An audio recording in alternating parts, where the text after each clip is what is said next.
Ibrahim Gjoka, shqiptari me origjinë nga Dinosha e Tuzit, të Malësisë së Madhe, është kthyer në Heron, New York, pasi ndërhyri për të shpëtuar banorët e një ndërtese të vjetër që u përfshi nga flakët në zonën e Brooklynit.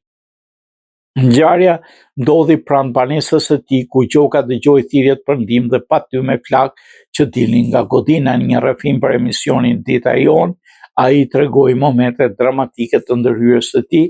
Nuk ishte ndërtesa ku banoi vetë, por shumë afër.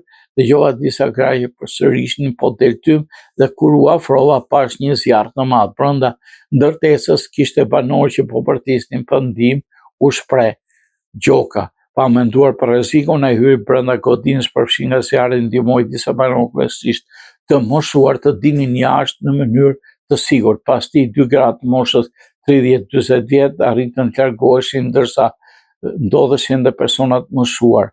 Nxorra një burr 85 vjeç, po ai u kthye sërish brenda sepse kishte harruar bakshorten.